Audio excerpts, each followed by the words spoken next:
versus Timothy Helgeson, or Helgeson, I apologize. Helgeson, 242-000-3916. Sure.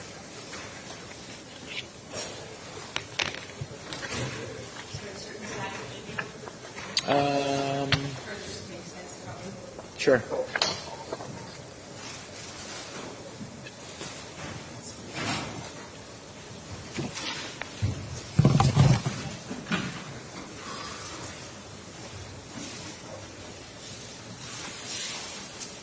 All right, I'll ask folks to introduce themselves, so I'm just going to start on the left and go over so I know who is who.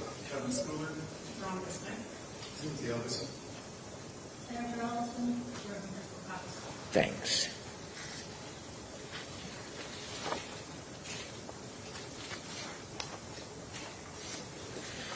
All right, the reason I called these two matters together is that in both of these cases, Reverend Cox has petitioned on behalf of Jennifer Odessa Ellison, asserting that Ms. Ellison is a vulnerable adult. The court has reviewed the relevant statutes, and we'll go over those now. RCW 7.105.100 identifies the types of petitions that exist in Washington State for civil protection orders. And these various types of petitions allow for a petitioner to file on behalf of a vulnerable adult where the petitioner is an interested person. RCW 7.105.10 includes the definitions, and initially the definition number 19 describes what an interested person is. An interested person means a person who demonstrates to the court's satisfaction that the person is interested in the welfare of a vulnerable adult, that the person has a good faith belief that the court's intervention is necessary, and that the vulnerable adult is unable, due to incapacity, undue influence, or duress at the time the petition is filed, to protect his or her own interest. That same statute, 7.105.10, at number 37, defines a vulnerable adult. A vulnerable adult includes a person 60 years of age or older. That does not apply to Ms. Ellison. A vulnerable adult includes a person subject to a guardianship under RCW 11.130.265, or adult subject to conservatorship under RCW 11.130.360. That does not apply to Ms. Ellison. Vulnerable adult includes a person, I'm skipping letter C for the moment. Letter D, a person admitted to any facility. That does not apply to Ms. Ellison. Receiving services from home health, hospice, or home care agencies licensed or required to be licensed under Chapter 70.127. That does not apply to Ms. Ellison. Receiving services from a person under contract with the Department of Social and Health Services to provide services in the home. That does not apply to Ms. Ellison.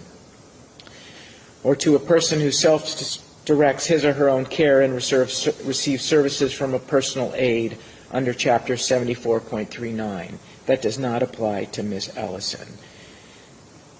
That leaves one remaining option, subsection C, includes a person who has a developmental disability as defined under RCW 71.A.10.020.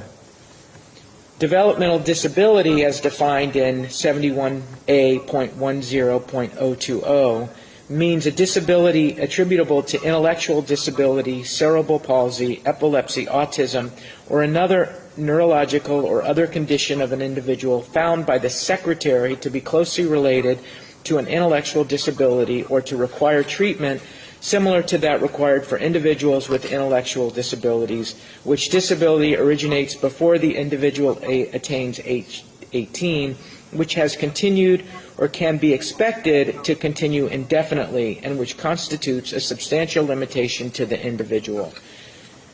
Based on the information provided, the court finds that Ms. Ellison does not qualify as a person with a developmental disability under 71A.10.020, which means that none of the definitions, 1, 2, 3, 4, 5, 6, none of the 7 definitions of vulnerable adult apply.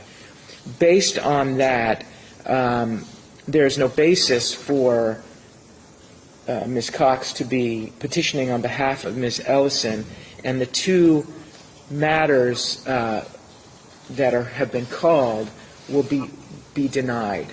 The court wants to make clear that the court is in no way requesting that or encouraging that these matters be refiled by Ms. Ellison. The court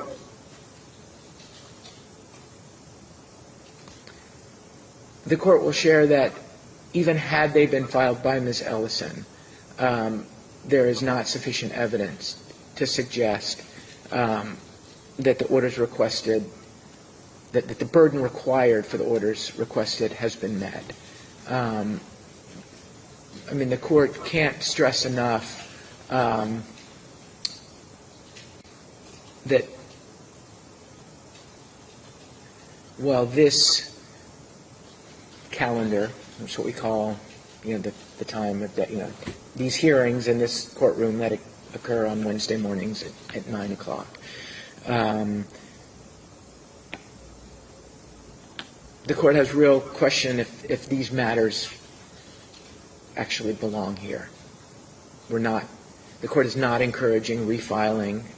We're not also saying you can't necessarily, we're not saying you can't refile. The court is just wanting to make clear that by denying these, dismissing these based on the fact that the court is finding that Ms. Ellison is not a vulnerable adult, is not a request of the court to refile on her own. And the reason the court is making this clear is because in submissions, in other cases, I'm not exactly sure which case, but there have been assertions by declarants in submissions to the court that the court advised me to file this. Law enforcement advised me to file this. The court is not advising anyone to do anything. The court is simply stating that the court is finding that Ms. Ellison is not a vulnerable adult under the statute, under the definitions in the statute. And as a result, these 2 cases are going to be dismissed. But the court is not advising or encouraging anyone to do anything. Okay, so these 2 matters are dismissed. And the court will... Can I ask a question really quick? I filed a piece of paper with Dr. Tapper, and he stated that I've been a vulnerable adult since I was a child. Why was that miscredited? Okay, that's the decision the court is making, and if the parties are, there are ways to ask the court to revisit issues, but at this time the court is dismissing the actions based on the finding that Ms. Ellison is not a vulnerable adult.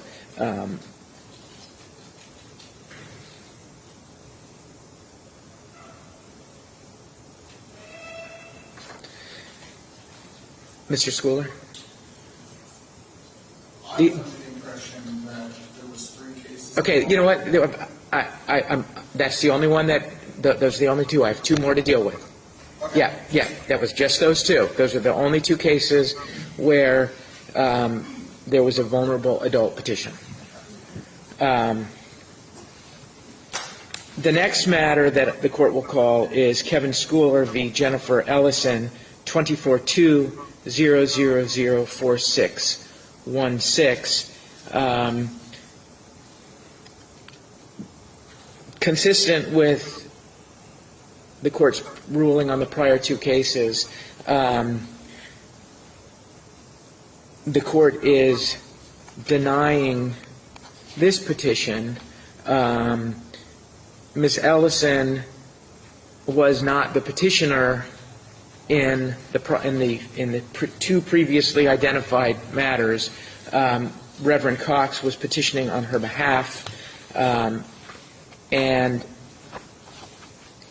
the court is denying this request for similar reasons. The court does not find beyond a preponderance of the evidence that the burden for this order is met if, again, that's the court's finding. The one matter that the court will proceed to hearing on is Kevin Michael Schooler versus Reverend Cox, 242-000-5516.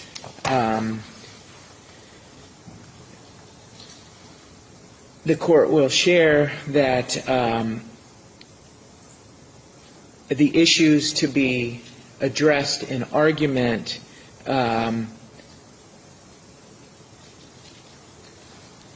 are related to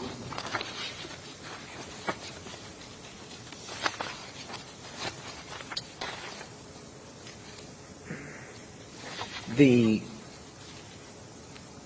requests made by Mr. Schooler that have to do with his private personal information, the various requests made regarding publishing certain information, whether online, and the requests made regarding publication of personal